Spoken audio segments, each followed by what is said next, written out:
खलिकोट्रे तीव्र रूप नेला राजनैतिक हिंसा। पुलिस गाड़ी को बटल पथर माड़ कले लोके, जहाँकि अभियुक्त को कोर्ट फरवर्ड करा जाउथबा समय रे जनता और पुलिस मुहांमुही होइछंती। पुलिस गाड़ी को ढेला माड़ सह पानी बोतल माड़ करिछंती लोके। आउ लोकंक पथर माड़े पुलिस भ्यानर काच भांगी जना पड़िछि। तेबे खलिकोट श्रीकृष्ण शरणपुर हिंसाकांड घटना रे 8 जन गिरफ होइछंती।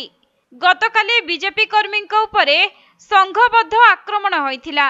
आउ आक्रमण रे चिकित्साधीन अवस्था रे जने कर्मी मृत्यु होइथिला। तेबे मृत दिलीप पाहनक बापा थाना रे अभियोग करिबारु अभियोग को भित्ति करी वर्तमान 8 जन को खलिकोट पुलिस गिरफ करिछि।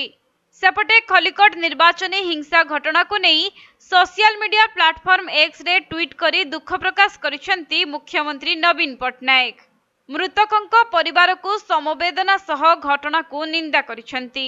एपरिकी अभियुक्तंक विरोध रे दृढ़ कार्यानुष्ठान सांगकू गंजाम रे हिंसा रोकिबा दिगरे तुरंत पदक्षेप नेबाकू गंजाम जिल्लापाल एवं एसपी को सीईओ निर्देश दैछंती।